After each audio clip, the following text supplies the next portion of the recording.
pagi Gisel. Apa kabar Mama? Kabar Mama baik. Bagaimana kabar Gisel hari ini? Baik. Wah, luar biasa ya. Sehat-sehat? Sehat? Oke. Apakah boleh hari ini saya akan mewawancarai beberapa pertanyaan? Oke, boleh Gisel. Apa hobi Mama?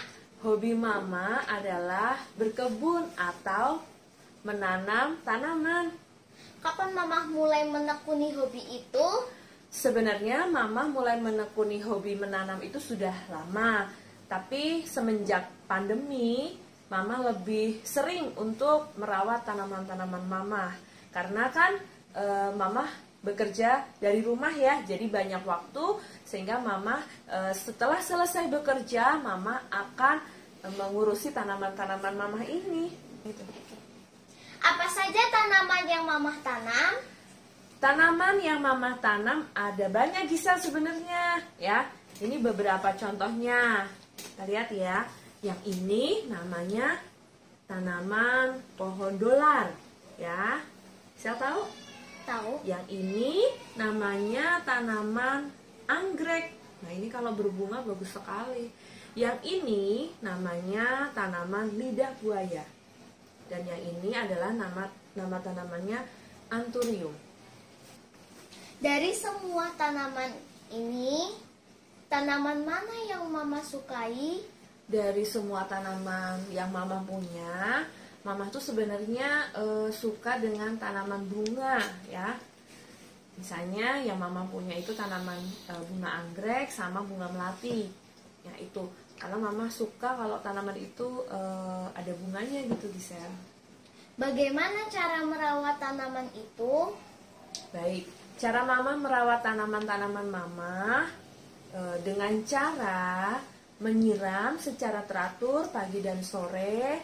Lalu Mama juga rajin untuk memberi pupuk di pot-pot tanaman ini. Dan tak lupa juga Mama akan mencabuti rumput-rumput liar yang ada di pot-pot tanaman-tanaman Mama. Mama, rumah kita tidak mempunyai halaman. Lalu, di mana kita menanam? Oke, memang sih rumah kita tidak punya halaman yang luas ya Gisel ya. Tapi kita tetap bisa menanam kok. Kita bisa menanam di pot-pot bunga seperti ini. Atau bisa juga kita menanam di polybag.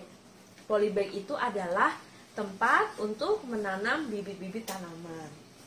Apakah Mama bisa menjelaskan apa itu hak dan kewajiban? Baik, kewajiban, Mama jelaskan dulu ya dari kewajiban. Kewajiban itu adalah sesuatu yang harus kita lakukan dengan penuh tanggung jawab. Ya.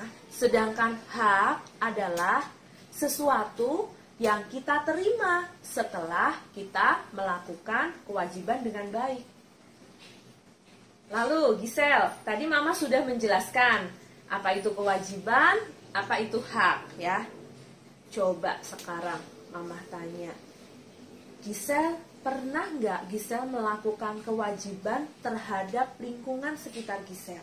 Coba sebutkan, kewajiban apa yang pernah Gisel lakukan di lingkungan sekitar Gisel? Kewajiban yang harus kita lakukan adalah melakukan penghijauan, merawat hewan dan tumbuhan secara teratur, menjaga lingkungan tempat tinggal. Oke, good, baik. Nah, kalau misalnya nih, Mama tanya ya, gantian ya Mama tanya. Gisel punya nggak hewan peliharaan? Punya Apa hewan peliharaan yang Gisel miliki? ikan. Lalu, apa kewajiban Gisel terhadap ikan atau binatang peliharaannya Gisel itu?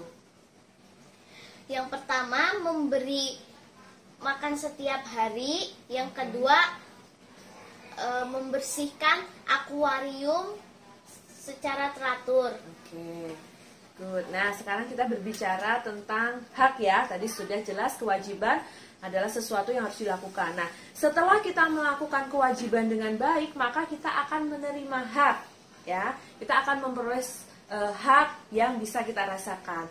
Coba Gisel berikan contoh Apa saja hak yang kita peroleh setelah kita merawat lingkungan tempat tinggal kita?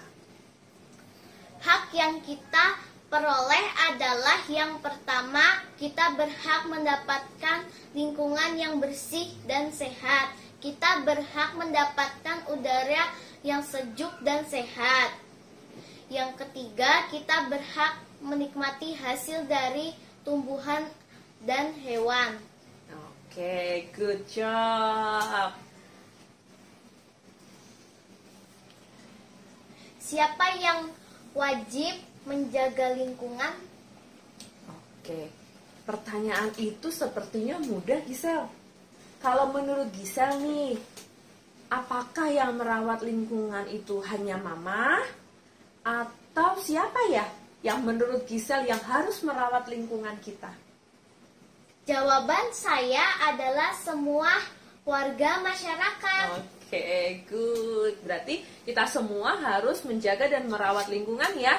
Entah itu merawat tumbuhan, hewan, ataupun lingkungan sekitar kita. Mama, apakah hak dan kewajiban harus dilaksanakan dengan baik? Hak dan kewajiban itu harus kita lakukan atau kita jalankan dengan baik, Gisel. Antara hak dan kewajiban harus kita jalankan secara seimbang. Bagaimana jika hak dan kewajiban tidak dilakukan bersama-sama? Wah, kalau hak dan kewajiban tidak dilakukan dengan baik, yang terjadi adalah kita tidak bisa menerima hak dari lingkungan tempat tinggal kita. Contohnya nih, misalnya Gisel tidak melakukan kewajiban merawat tanaman, maka Gisel tidak akan memperoleh haknya, tidak akan memperoleh hak yang tadi Gisel sebutkan, mendapat udara yang sejuk, tempat tinggal yang nyaman, dan lain sebagainya. Jadi, setelah kita melakukan kewajiban dengan baik, maka kita bisa merasakan hak atau kita bisa memperoleh hak dari lingkungan tersebut. Oke, terima kasih Mama atas waktunya. Sama-sama Gisel. Sampai ketemu di lain kesempatan. Bye-bye.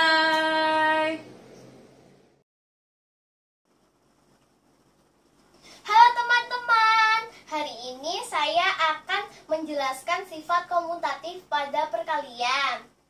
Aku mempunyai pohon mangga yang sudah berbuah. Ayo mari kita petik. Saya akan menjelaskan sifat komutatif pada perkalian. Contohnya misalnya 2 dikali 3 sama dengan 6. 2 itu artinya tempat, 3 itu artinya isi.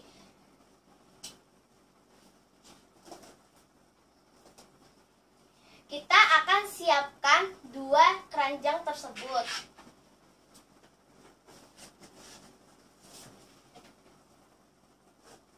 Satu.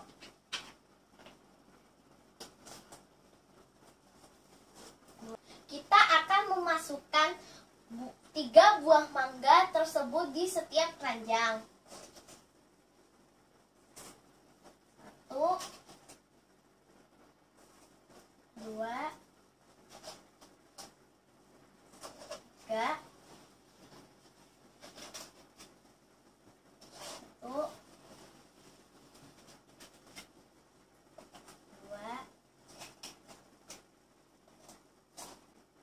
Mari kita hitung, ada 1, 2, 3, 4, 5, 6. Jawabannya 6.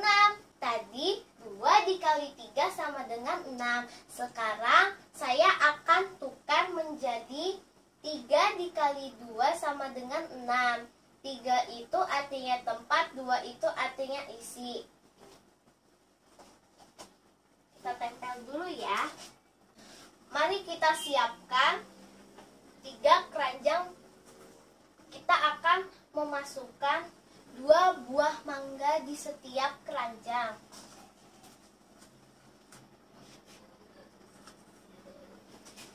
Satu, 2. Mari kita hitung, ada 1, 2, 3, 4, 5, 6. Jawabannya 3 dikali 2 sama dengan 6. 2 dikali 3 sama dengan 3 dikali 2, hasilnya 6.